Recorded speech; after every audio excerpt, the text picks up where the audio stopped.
Como foi falado inicialmente, eu sou economista, mas eu sou professor já há um bom tempo, já há mais de 20 anos. Né? Meu trabalho sempre foi como professor, praticamente a minha vida inteira sempre foi na área acadêmica, tá? Desde que eu comecei enfim, a trabalhar, a minha vocação sempre foi estar dentro de sala de aula mesmo, e pesquisa, né?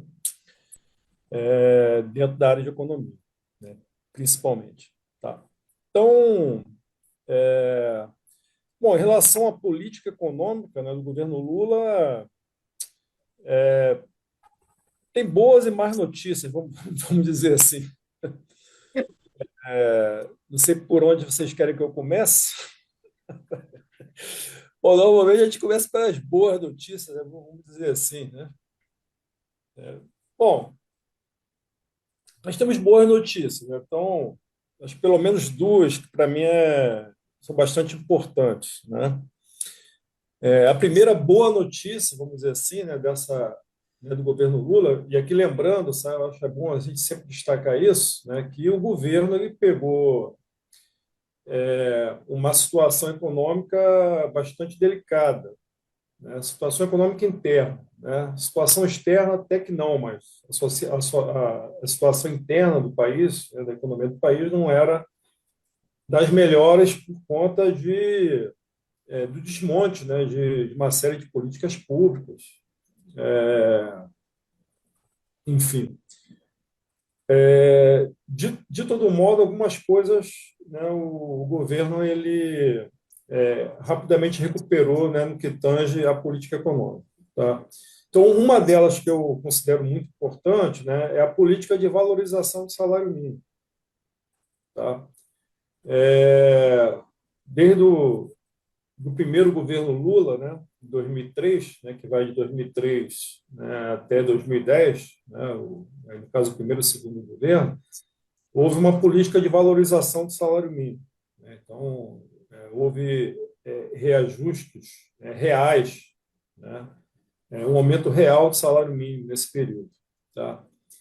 Em 2012, aí, já no governo Dilma, né, houve essa valorização, ela continuou, né, mas ela foi, digamos, ela foi indexada, né,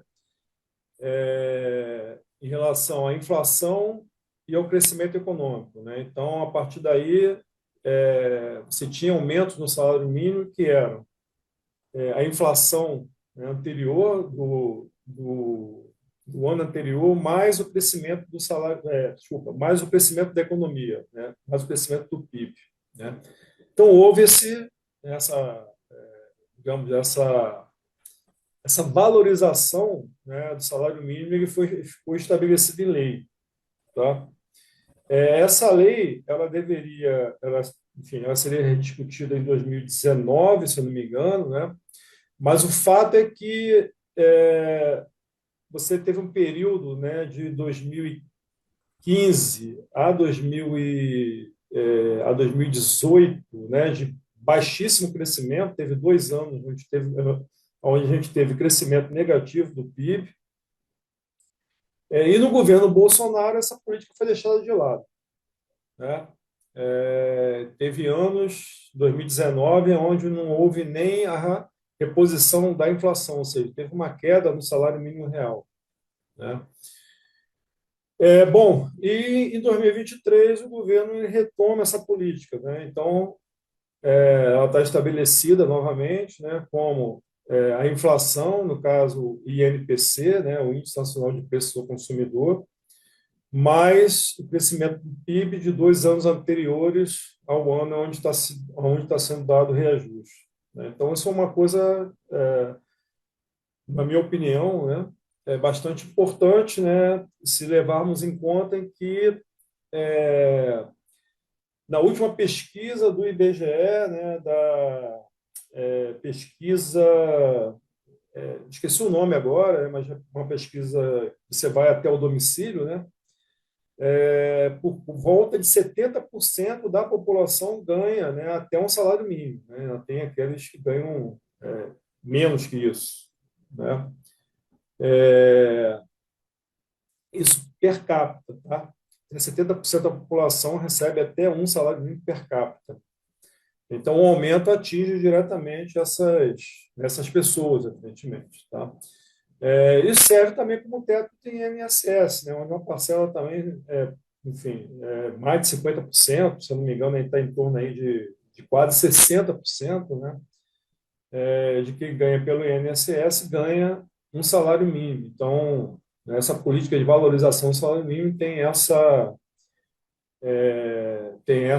esse impacto positivo, tá, na economia. Por quê? Porque quem ganha um salário mínimo, né, são aquelas pessoas que não poupam, né, que pegam o seu dinheiro e vão gastar todo, certo? Isso tem um impacto positivo para o crescimento econômico, né? E tem um impacto positivo também na distribuição de renda, né?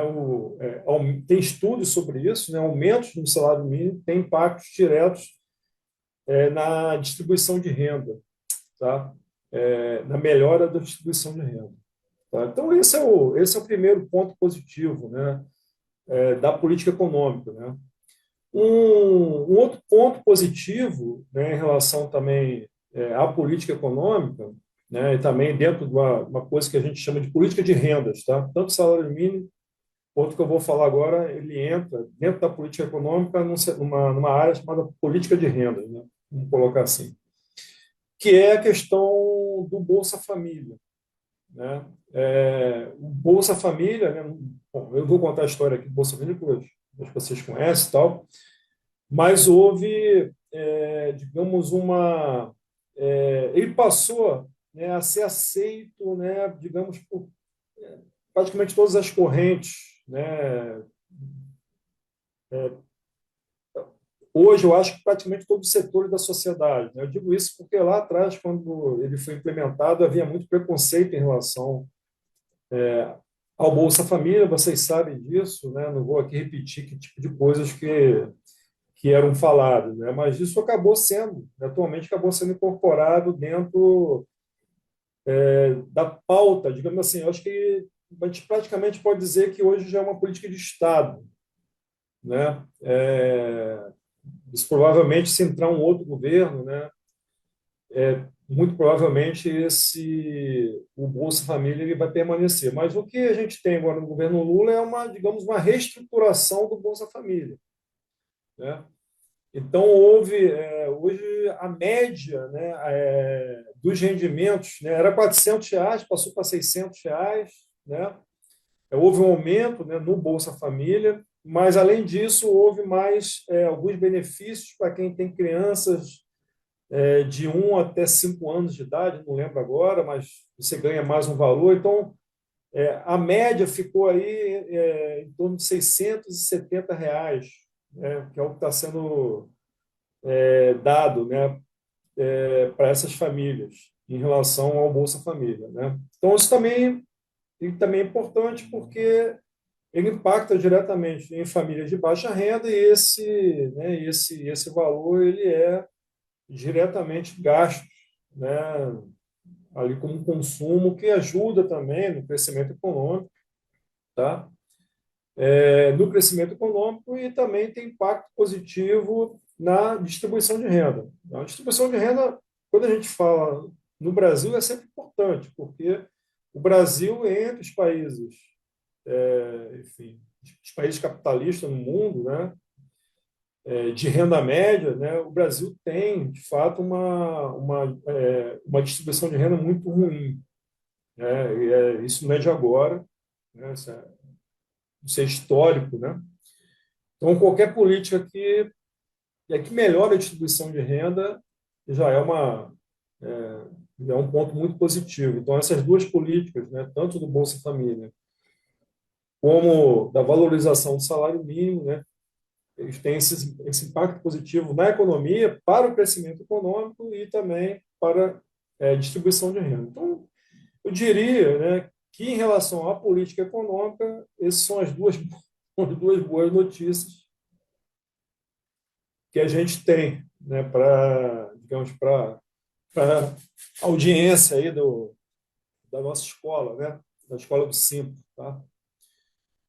Bom, a notícia menos alvissareira, vamos falar dessa forma, né, é que o governo, infelizmente, né, ele continua preso, digamos, a uma visão fiscalista, né, uma visão liberal, neoliberal, né, da política econômica, tá? No que tange, pelo menos, ao orçamento, vamos dizer assim, né? Então, a gente está preso ainda numa visão ainda de que o governo ele precisa ter equilíbrio fiscal, né, a qualquer custo. Esse é um ponto que está na cabeça, né, digamos, do nosso ministro da Fazenda, né, o Haddad, né, de que o governo, para o governo dar certo, para a economia crescer, para que você não tenha um descontrole da inflação, enfim, para tudo.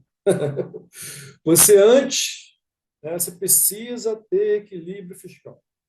Tá? Então, essa é, digamos, a parte ruim, né, da política econômica. O governo, você antes, né, até o governo Temer, em 2016, até 2023, quando entra o novo governo, nós tínhamos o chamado teto de gastos, né, que é uma política, assim, não dá para entrar aqui em detalhes, mas necessariamente ele tinha que dar errado, né, porque ele é um absurdo, né, no que tange enfim, aos princípios básicos, né, de como se funciona, né, de como funciona a economia, né. Na realidade, o teto de gasto impedia o governo fazer uma coisa que a gente está discutindo aqui agora, que é o quê? Que é a política econômica. O governo só podia gastar, né, aquilo que ele gastou no ano anterior, né, no máximo com a correção da inflação. Né? E podia arrecadar muito mais, podia arrecadar o dobro, mas ele só podia gastar aquilo que ele havia gastado no ano anterior. Evidentemente que essa política tinha que dar errado, deu errado. Na realidade, por exemplo, o governo Bolsonaro nunca respeitou, né, o teto de gasto. Né. Todos os anos do governo Bolsonaro, a gente ultrapassou o teto de gasto. O governo resolveu lançar uma nova política que ficou conhecido como novo arcabouço fiscal, né? Novo arcabouço fiscal, que ele é melhor, né, do que o teto de gastos, porque ele flexibiliza, né? Com o novo teto de gasto, você pode gastar até 2,5% acima da inflação, né? Então, aquilo que você arrecada, você pode gastar até 2,5%, né, daquilo que você gastou no ano anterior, 70% daquilo que você gastou no ano anterior, desculpa, daquilo que foi arrecadado no ano anterior, mais 2,5%. Enfim, sem entrar muito em miúças aqui, né, eu queria dizer o seguinte: ele é um teto de gasto, mas com maior flexibilidade, o que já ajuda bastante. Tá? Mas, de todo modo, a questão toda é a seguinte, que ainda é uma marra muito forte. É uma marra muito forte, tá? Ali em cima do governo. Tá? E essa política, né, enfim, que no fim das contas e aí o que eu queria aqui destacar bem, tá? No final das contas é uma ideia, né, de que o governo ele só pode arrecadar aquilo que ele só pode gastar aquilo que ele arrecada no máximo, né? Essa é uma visão, enfim, bastante arcaica da economia, né? Porque isso é verdade para mim, né? Para você, Márcio, para a professora Ana Lúcia, né? Normalmente a gente só pode gastar aquilo que a gente ganha. Se a gente gastar mais, a gente precisa se endividar e em algum momento a gente precisa pagar. O Estado, o governo federal, ele é totalmente diferente a isso. Né? Ele não precisa necessariamente aceitar isso. Na verdade, ele não aceita isso, né? Ele não funciona dessa forma, na verdade. Né? Os governos, normalmente, no Brasil, no mundo inteiro, eles gastam mais do que eles arrecadam, né? É, até porque eles emitem, né? É eles que emitem a moeda naquilo que vai ser gasto, né? As despesas do governo são gastas na moeda que ele próprio imprime. Então, ele não tem essa, digamos, essa restrição, tá? E o que acontece normalmente é isso: o governo ele normalmente gasta mais do que arrecada. Ele tem déficit, que a gente chama de déficit primário, né? Enfim. Mas o governo ele vem anunciando, né? Ele colocou como meta, inclusive, por exemplo, para 2024, que ele teria o orçamento equilibrado, né? Ou seja, ele só ia gastar, quer dizer, as despesas do governo seriam iguais à sua arrecadação, por exemplo. Então, esse ano a gente já sabe que isso não vai acontecer. O governo já sabe que isso não vai acontecer, vai ter um déficit aí por volta de, enfim, a expectativa é que gira em torno de 80 bilhões, né, que deve dar aí, sei lá, 0,3 do PIB, né? Para o ano que vem, a expectativa é que tenha um déficit novamente. E o governo colocou como meta, né, um superávit de 0,5% do PIB. Ou seja, ele é, arrecadar mais do que ele vai gastar, né, de 0,5% do PIB. E para 2026, né, ele aumentou ainda mais a meta, né, do superávit primário. Então, ele aumentou para 1%. Né? Tem aí um intervalo de 0,25. Tá? Então, por exemplo, em 2025, a meta é 0,5% do PIB de superávit, ele pode ter aí superávit de 0,25 ou um superávit de 0,75, né? Porque a meta é 0,5%, mas com 0,25 para cima e 0,25 para baixo. Mas a expectativa é que tenha um déficit lá, então o governo não vai conseguir alcançar isso. Inclusive, hoje está em discussão uma proposta, né, dentro do próprio governo de flexibilizar essa meta, de rediscutir essa meta para o ano que vem. Tá? Então, enfim, essa é uma. O que eu queria dizer é o seguinte: que o governo ainda preso, né, a essa ideia, né, digamos, essa ideia neoliberal, né, de política fiscal. É isso que eu queria destacar. E isso é um problema sério, porque isso atravanca o crescimento. Gasto do governo, né, ele ajuda o crescimento da economia. Né? É bom que se diga isso. Né? O PIB, o que é? O PIB é a soma, né, do consumo, dos investimentos, dos gastos do governo, né, e das exportações. Né? Então, uma queda nos gastos do governo, né, ele tende a reduzir o crescimento da economia. Simples assim. Tá? Mas a gente está preso a isso. Né? Isso não é de agora, isso vem de muito tempo, de alguns anos, né? De alguns bons anos, e nós, né? A economia brasileira, ela vem numa situação de baixo crescimento econômico de muito tempo. Né? A gente vem com baixo crescimento econômico de muito tempo. A gente como que eu vou dizer, infelizmente, a gente se acostumou com um crescimento muito baixo, e acho que isso é normal agora. Né?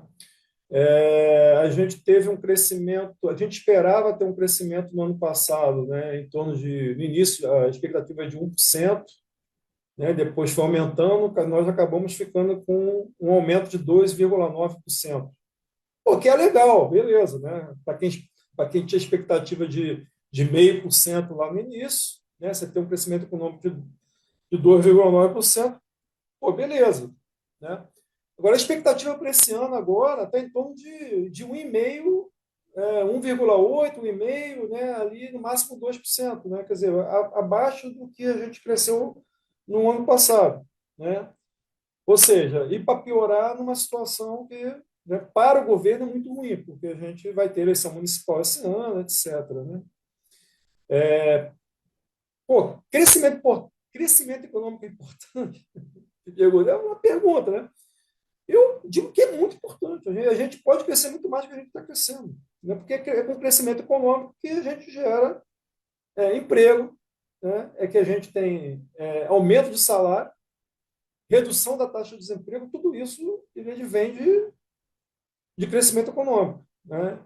Enfim, então a gente não cresce mais, né? Porque, infelizmente, a gente está preso, né, nessa ideia, né, essa ideia liberal, né, de orçamento equilibrado, né?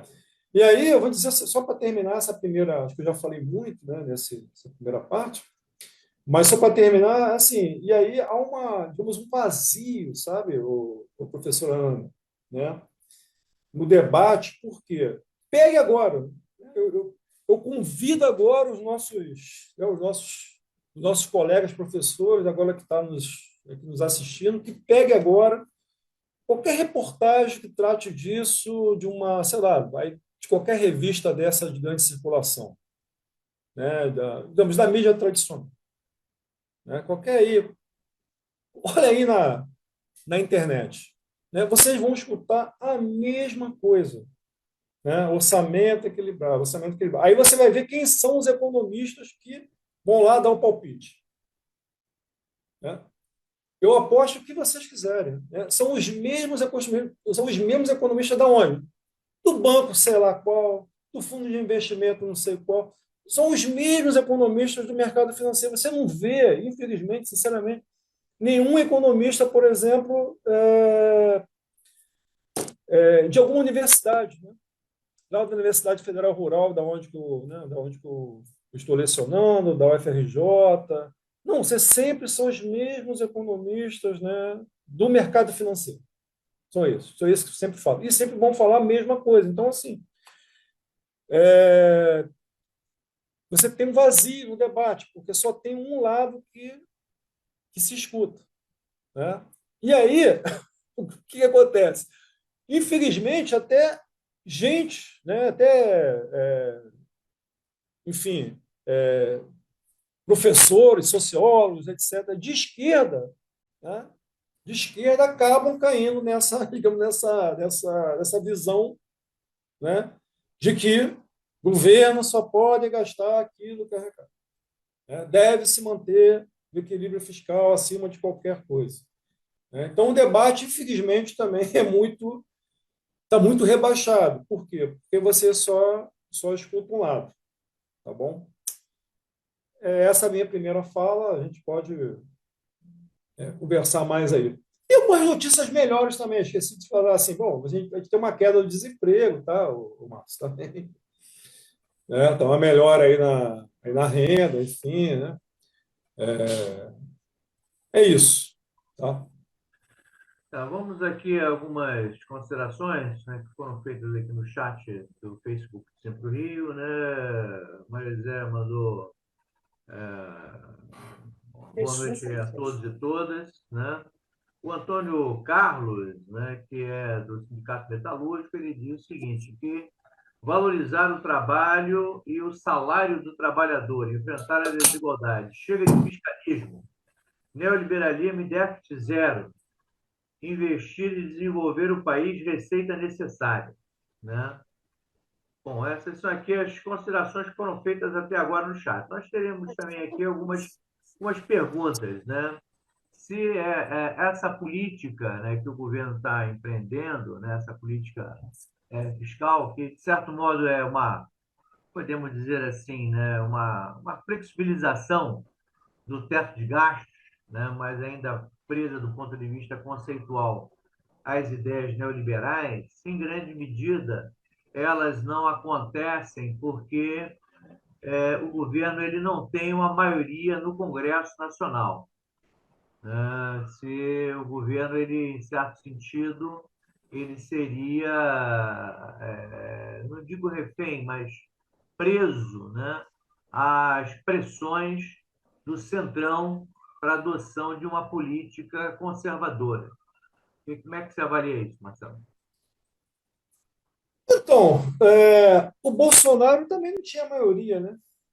E ele anunciou na campanha uma política conservadora de equilíbrio fiscal e fez justamente o contrário.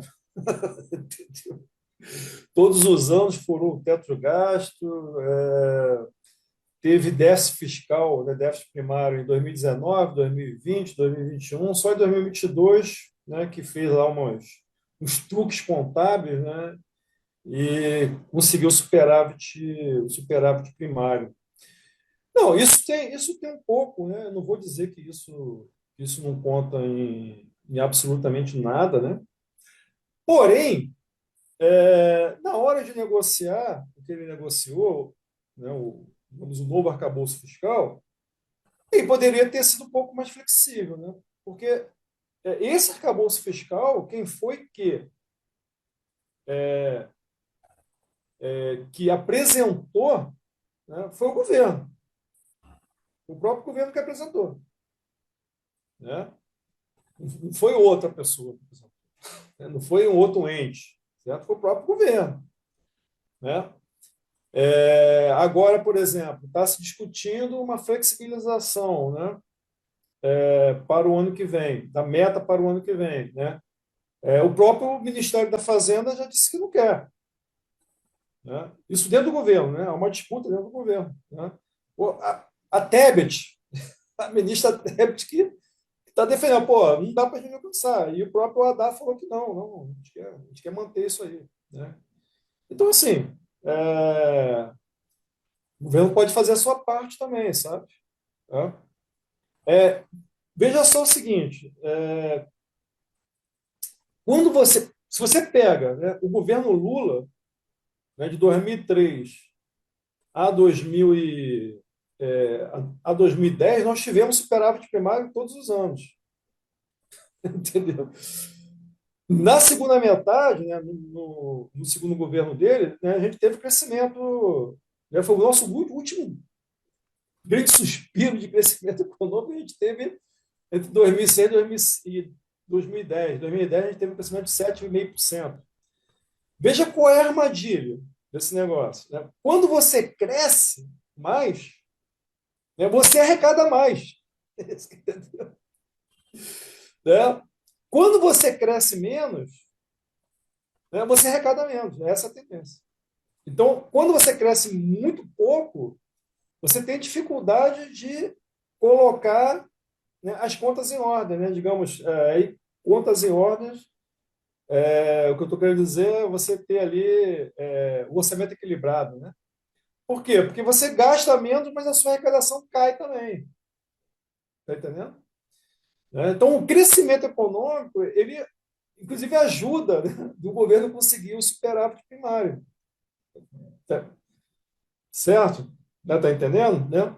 Agora, o governo precisa ter uma política, né, digamos, de buscar o crescimento econômico. Porque a política que está aí, né, é dizer o seguinte: ó, não, a gente mantém o orçamento equilibrado, o resto, né, ele caminha por si só.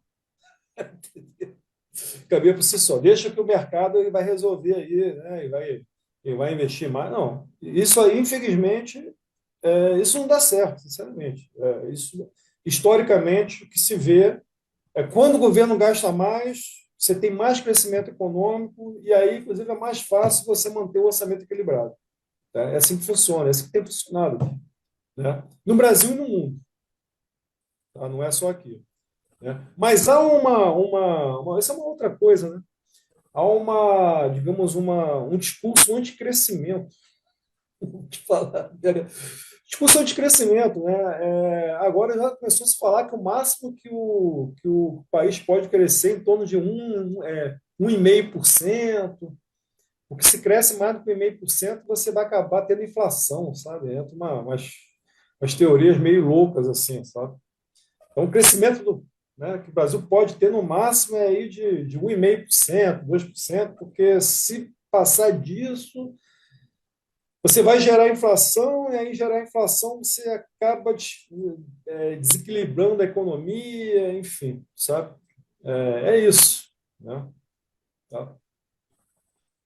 Marcelo, Deixa eu falar só aqui, Márcio. Primeiramente, o professor Elson, nosso presidente do sindicato, ele está numa outra reunião, pediu para agradecer a tua presença aqui, né, e agradecer essa fala, essa discussão que é tão importante para a gente.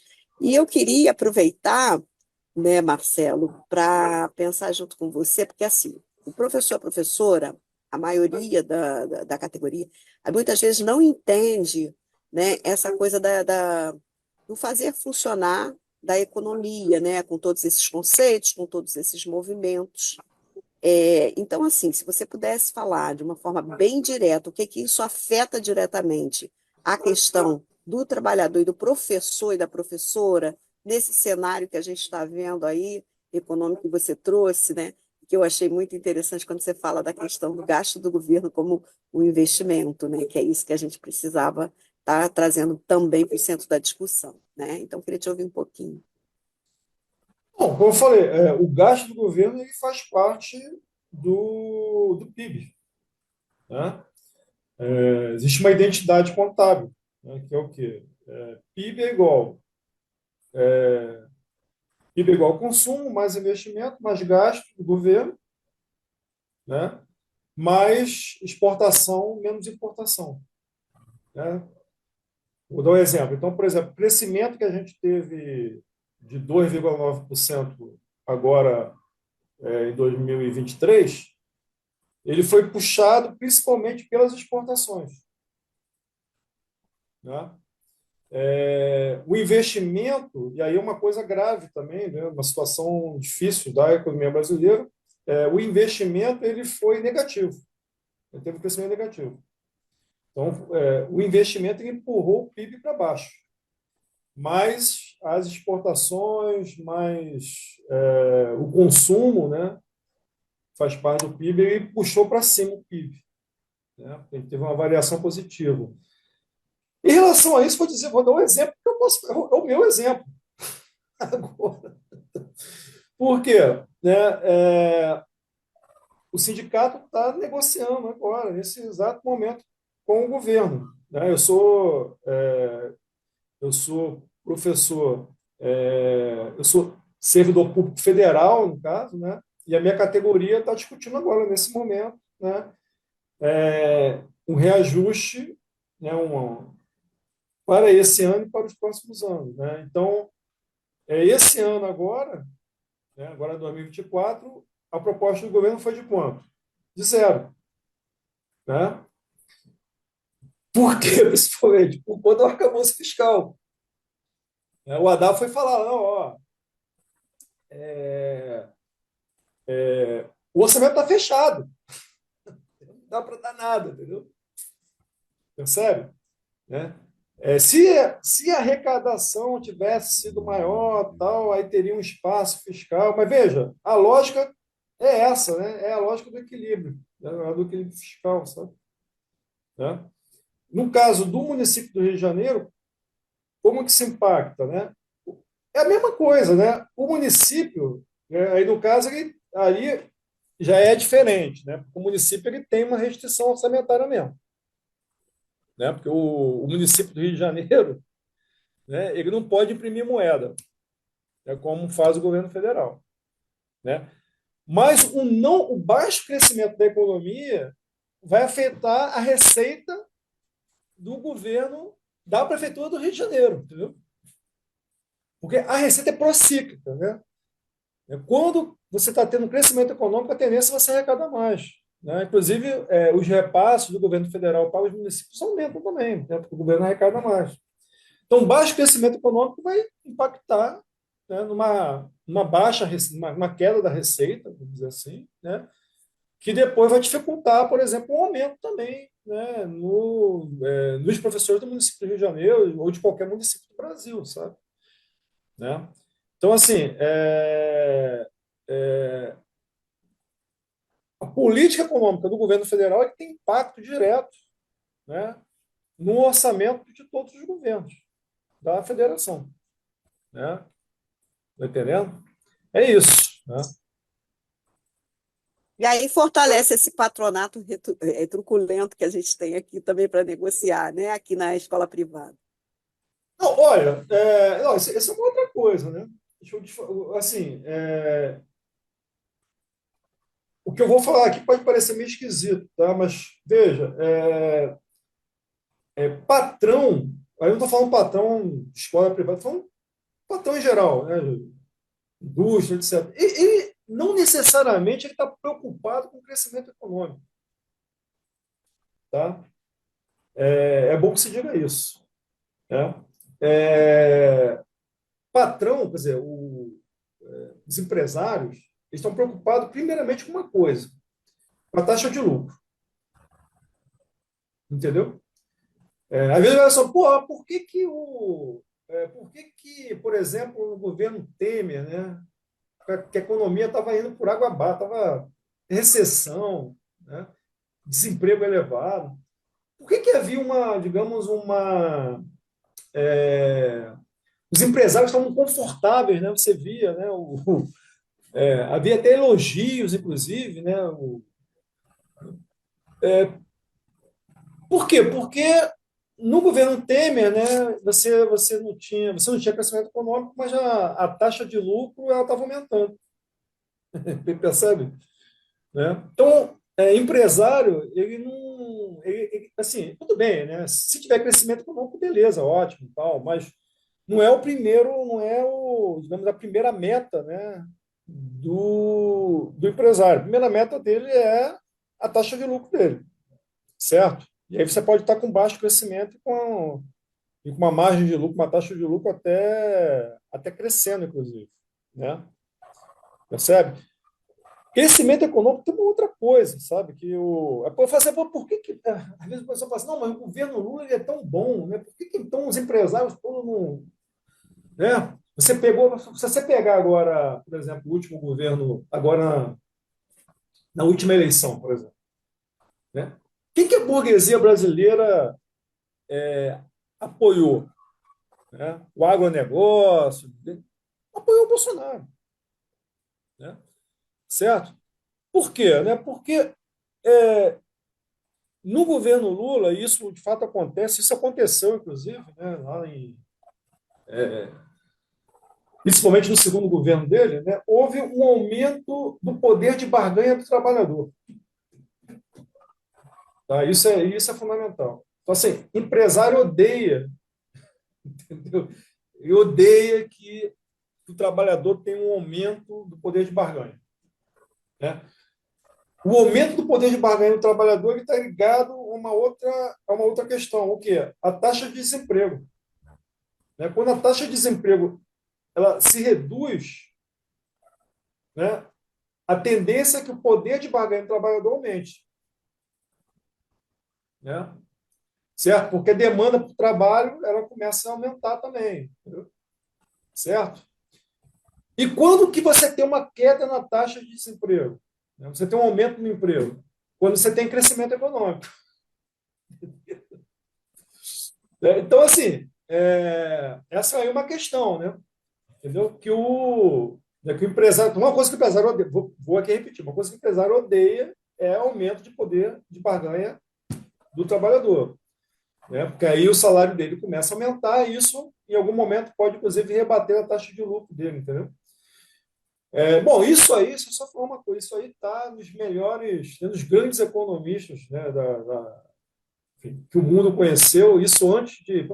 Vamos ser a Marx. Não vou nem falar do Marx, né? Vamos falar lá do Smith, né, os economistas clássicos, todos eles têm essa percepção que eu acabei de colocar aqui agora.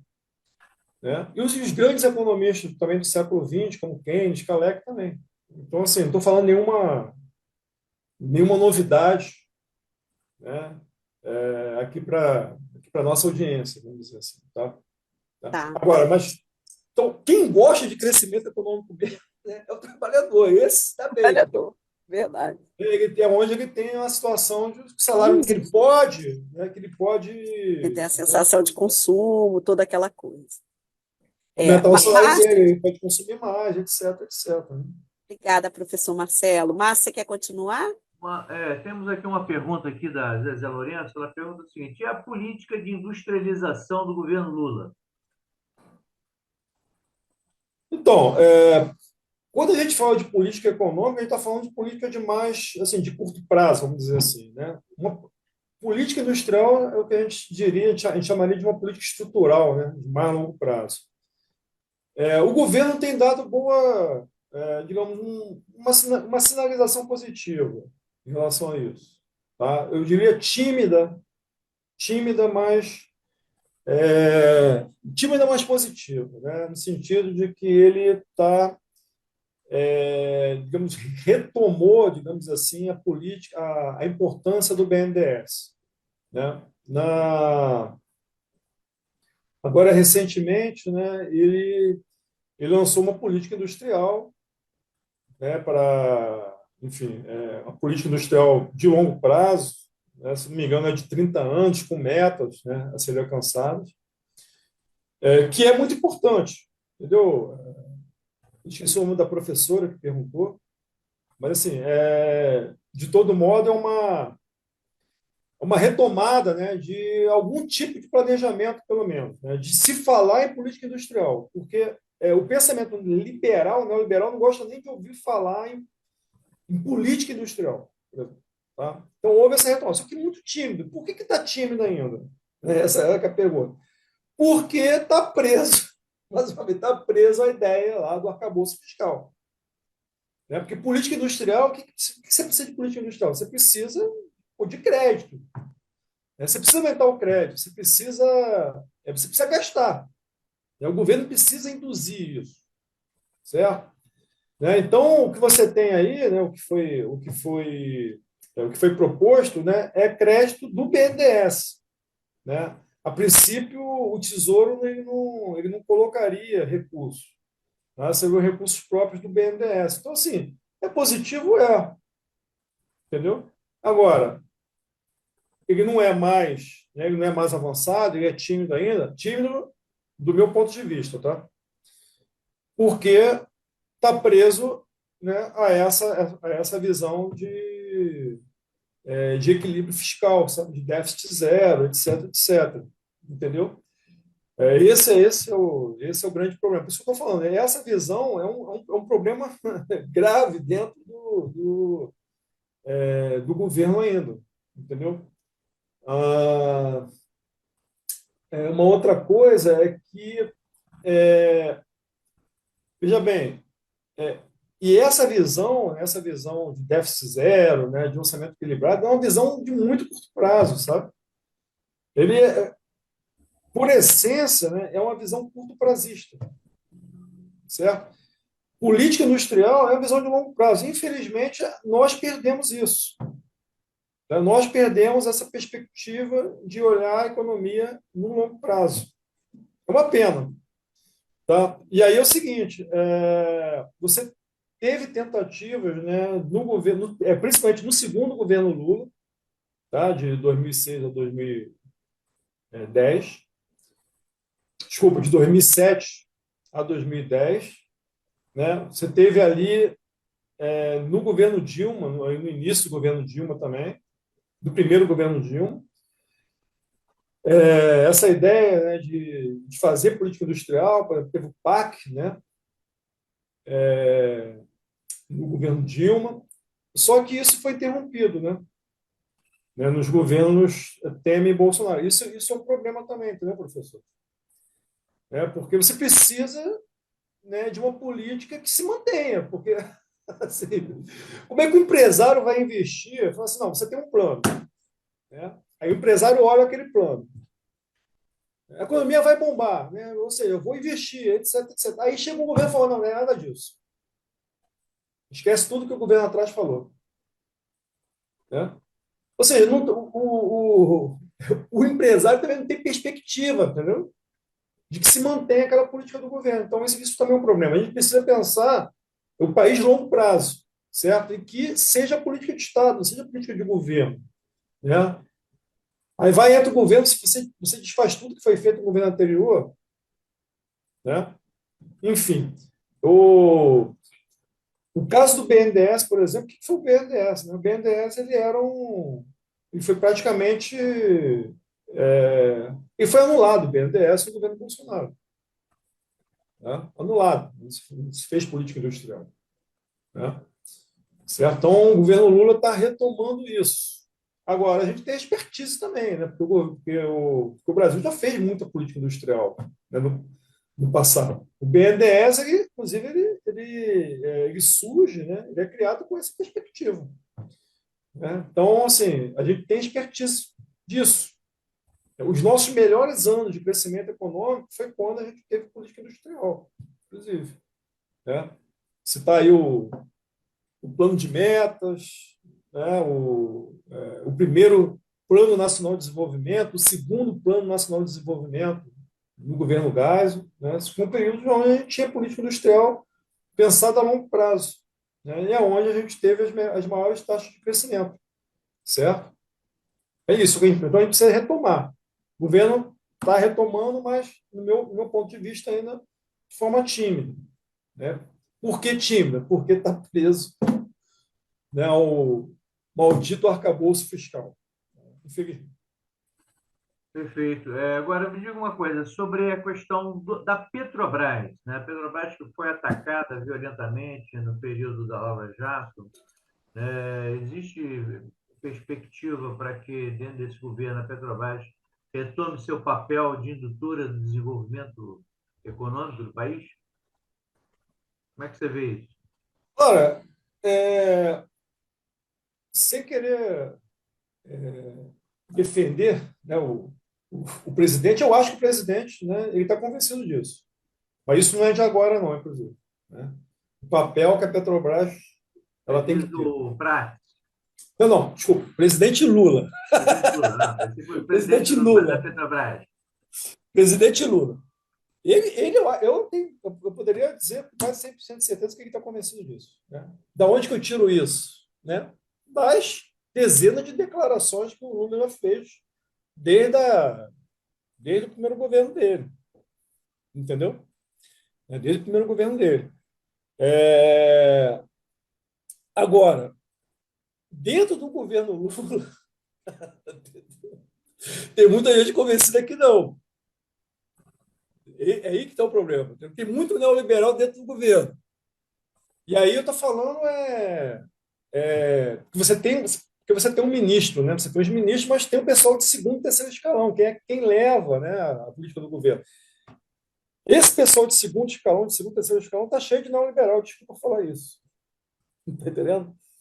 Agora, eu não quero ficar repetindo a mesma coisa, mas veja, essa questão da Petrobras também está ligado, mais uma vez, à desgraça da crise fiscal. Por quê? Porque, veja, a política de dividendos, que é o que tem se falado bastante, né? Ela beneficia diretamente o caixa do governo, né? Por quê? Porque o governo ele é o maior acionista da Petrobras, né? A Petrobras é uma empresa mista, correto? É. Né? Então, o governo ele é o maior acionista. Então, quando essa política de dividendos faz com que entre mais dinheiro para o caixa do governo, entendeu? Que vai Portanto, diminui auxiliar o lá. déficit fiscal. Exatamente. Entendeu? E aí que está o problema. Entendeu? Mas é uma política suicida, sabe? Por quê? Porque você vai reduzindo a capacidade de investimento do Estado. Desculpa. Da Petrobras. Né? Você não investe, você está redistribuindo o lucro. Em 2022, né, veja, é uma questão política, não é uma questão de economia. O que eu vou falar agora. A Petrobras ela bateu o recorde mundial de dividendos, distribuição de dividendos.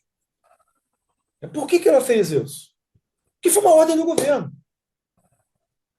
Bolsonaro. Por quê? Tempo de eleição, o governo queria arrecadar mais para poder gastar mais. Entendeu? Época de eleição, né? Como qualquer economista sabe, né? O governo gasta, o que acontece com o PIB? Ele se expande, aumenta o emprego, etc. Então, o governo pegou esse dinheiro da Petrobras, entendeu? Para quê? Para poder gastar mais, para poder expandir a economia, etc., para aumentar a popularidade do governo, né? Do governo Bolsonaro, no caso. Certo? Então, assim, então, essa questão também está presa a isso, sabe? Agora, para que serve a Petrobras? a Petrobras ela também não é uma empresa pública, né, mista, né?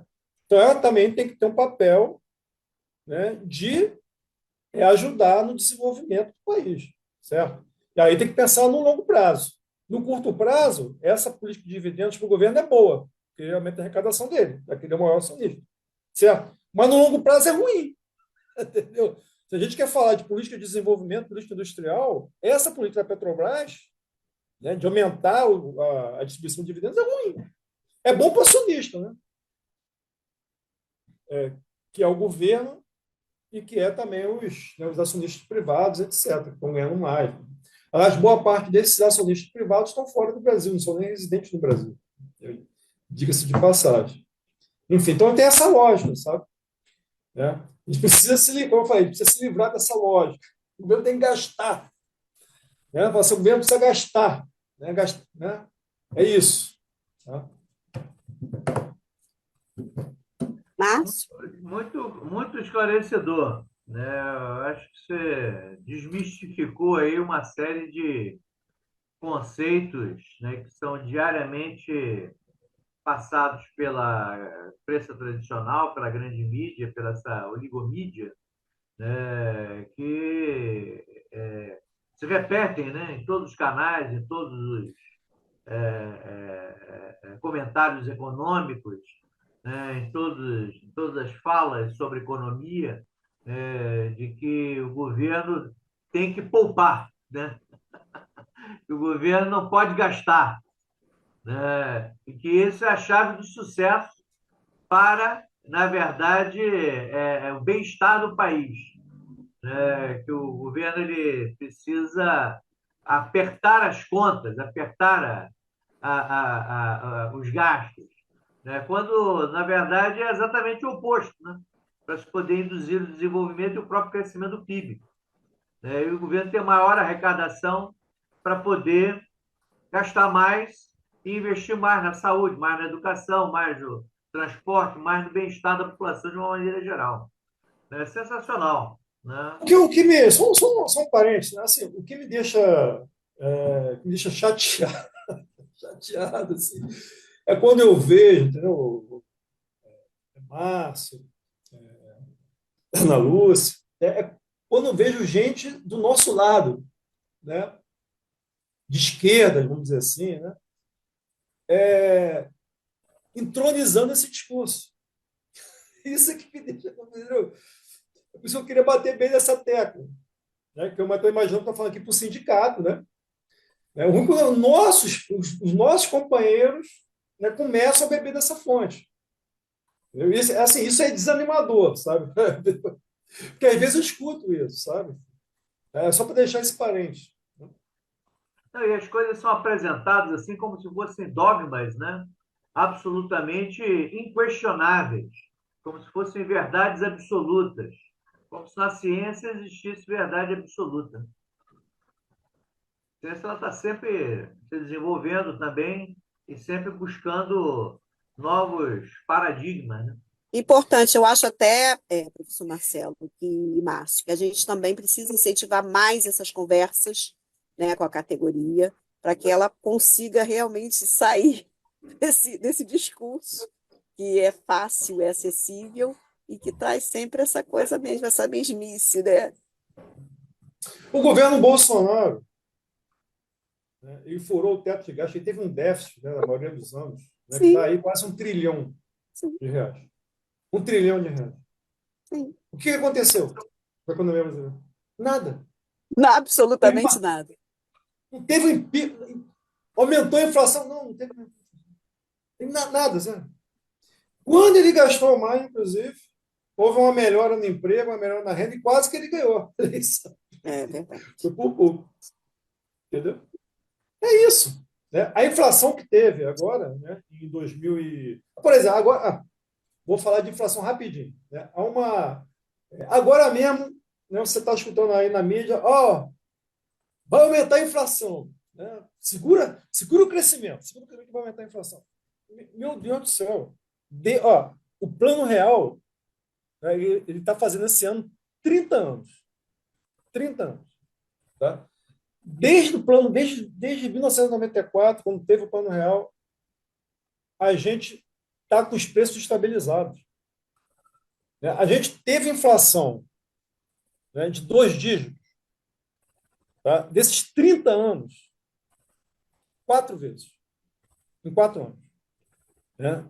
95, né, de 22% de inflação por conta do resquício ainda, né, poder inflação que a gente tinha que, no lançamento do Plano Real, né, a inflação estava em 2.750%. 2.750% ao ano. 2.750%. Teve o plano, a inflação caiu rapidamente, a gente teve em 95 uma inflação de 22%, por conta ainda, né, enfim, da inflação anterior. E de lá para cá, a gente teve inflação de 12,5%, se eu não me engano, em 2002, de 2 dígitos, né? Segunda vez, 2002. Depois a gente teve uma inflação de 2 dígitos em 2015, tá? Que foi 10%, 10%. E depois, em 2022, né, também de 10%, um de 10% também, mas aí, nesse caso de 2022, não foi uma questão do Brasil, foi uma questão mundial, né, porque a inflação aumentou no mundo inteiro. Então, assim, gente, a gente está com 30 anos com os preços estabilizados. Que história é essa que a inflação vai, né, ela vai explodir, né, do nada? Né? E aí a gente precisa cortar gastos, reduzir o crescimento, porque a inflação... Como assim? A inflação desse ano, a expectativa da inflação desse ano é de menos de 4% no ano. Entendeu? Menos de 4% no ano. Né? A gente teve uma inflação agora, que inclusive prejudicou a popularidade do governo, que foi a inflação de alimentos, tá? Que foi ocasionada por uma série de situações. Né? Uma safra ruim, enfim. Né? Agora, no geral, né, porque a inflação é uma média, tá? Tem preços que aumentam acima da inflação e tem preços que, né, aumentam abaixo, ou até ter deflação, inclusive. Né? Uma média. Agora, a inflação está estável. Né? Aqui, como eu falei, a inflação para esse ano está em torno. A perspectiva para esse ano é de menos de 4%. Menos de 4%. Então, assim, a gente está com um preço. Sabe, não é esse perigo, né, a inflação vai voltar. Isso aí, normalmente, é o quê? Essa política, digamos, de ameaça, né? De ameaça Terrorismo. Ô, Marcelo, terrorista, né? Dessa grande mídia, não sei o quê. Né? é, Aí a pessoa assim, Mas- a pessoa fala assim, pô, da onde saiu esse quase R$ 1 trilhão, né, que o governo gastou? De onde saiu isso? O governo, assim, isso é uma coisa complexa, tá, gente? Aí eu vou aqui, realmente não é fácil, tá? Porque ele foge da nossa, assim, do pensamento prático, vamos dizer assim. Da onde saiu esse dinheiro? Assim, 1 trilhão.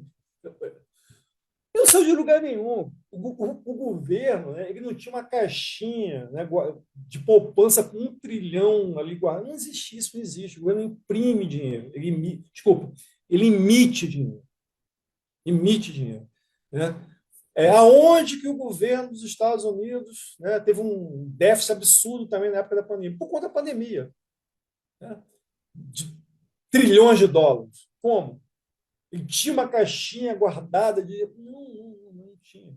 Ele emitiu dinheiro. O governo emite dinheiro. Entendeu? E quando ele arrecada mais do que gasta, Márcio, os nossos e a nossa audiência, quando ele arrecada mais do que ele gasta, ele tem um superávit fiscal, ele não pega esse dinheiro e guarda no cantinho.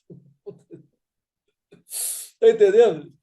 Ele não guarda esse dinheiro. Esse dinheiro é como se ele desaparecesse da economia. Porque é como não, ele de fato desaparece da economia. Entendeu? É como se você estivesse tirando dinheiro de circulação. O governo não pega esse dinheiro, agora eu vou gastar, eu vou economizar isso aqui para esse ano, para o ano que vem. Não, isso não existe. Pessoal, entendeu? O governo, quando ele arrecada mais do que gasta, ele tira dinheiro de circulação, e quando ele gasta mais do que arrecada, ele coloca dinheiro de circulação. É isso. Entendeu? Não tem nada a ver, absolutamente nada a ver com o orçamento familiar. O orçamento, né, o meu orçamento, o orçamento da professora, dos professores que estão me escutando, não tem nada a ver. É outra coisa, completamente diferente. Professor Marcelo, muito obrigada. A gente quer agradecer, né, Márcio, essa live de hoje, sua Muito bom. presença. Então, eu que Quer agradeço. agradecer. Esclarecedor, muito bom. Eu acho que tivemos aqui uma aula maravilhosa, onde muitos conceitos foram desmistificados, né? E a gente teve uma visão, uma radiografia, né? Da política econômica do governo Lula, né? Que é o que a É, gente tinha por objetivo, né? Levar os nossos internautas, nossos colegas, nossos companheiros e companheiras a entender essa questão toda, né, que está em discussão diariamente na mídia, na grande mídia, né, mas que é turvada por uma visão neoliberal. é. E a gente encerra aqui essa live, né, agradecendo a presença do professor Marcelo, deixando que ele faça suas considerações aí finais, né, e agradecendo também em nome do presidente Elcio, da nossa gestão, da diretoria, e abrindo aí espaço para novos eventos como esse, né, Márcio? É isso mesmo. Semana que vem temos mais um, dia 18, quinta-feira, às 19 horas, o professor Egione Mirran falando sobre a questão da luta pela inclusão das disciplinas de sociologia e filosofia no ensino médio.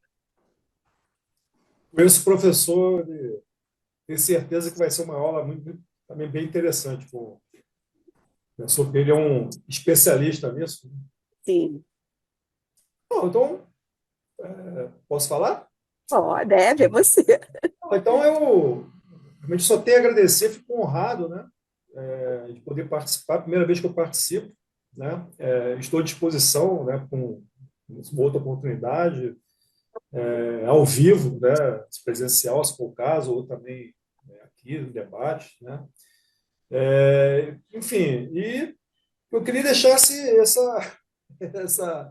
essa, essa mensagem, né? Tipo assim, a gente tem que forçar, né, tem que fazer uma campanha para o governo gastar, aumentar seus gastos, né? Principalmente assim, gastos em investimento, tá? Mas não só investimento, porque aí há também entre tantas, né? Tem tantas mistificações que eu poderia ficar aqui até semana que vem falando, né? Uma delas é isso. Ah, não, o gasto bom é o gasto em investimento. O gasto em custeio, esse é o gasto ruim. Quer dizer, o governo deveria só fazer gasto em investimento. Isso é uma loucura também, porque, veja, você, você constrói um hospital, por exemplo. Né? Beleza, investimento. Né? E aí você vai contratar médico? Como é que fica, né? Não É faz claro. sentido. É. Você constrói uma universidade. Né? Agora o governo está querendo fazer novas IFES. E aí? Aí Não vai você não é ter professor. nada. Quer É, dizer, então, assim, isso não faz sentido. Não faz nada sentido. Entendeu? Se você faz muito gasto de bom. investimento, tem que fazer gasto de custeio também. Entendeu? Então, Verdade. só queria deixar essa mensagem. Né? Não acreditem, né, quando falarem para você que o governo tem que ter orçamento equilibrado. Mentira. Tá? Isso economicamente é falso. Entendeu? Falso. E o lema, governo, aumente seus gastos.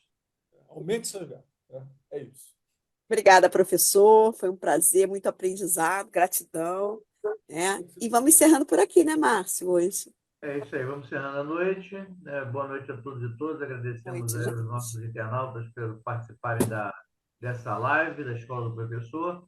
E na próxima quinta-feira, dia 18, quinta-feira da semana que vem, às 19 horas, com o professor Legiane, com o professor Leonardo Fortes, debate sobre a inclusão, a luta, né, pela inclusão da sociologia e da filosofia no ensino médio.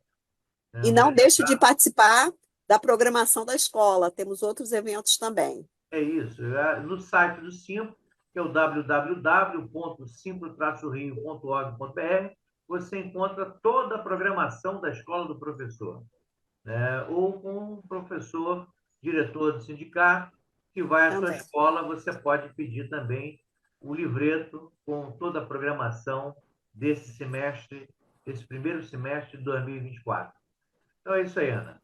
Então, com você, as palavras finais, por gentileza.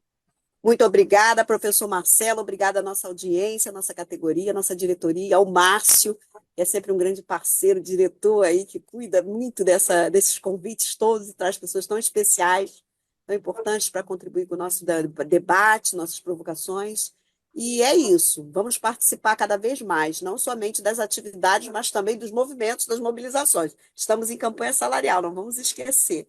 Muito obrigada, uma boa noite a todos e todas e todes. Obrigado, um abraço.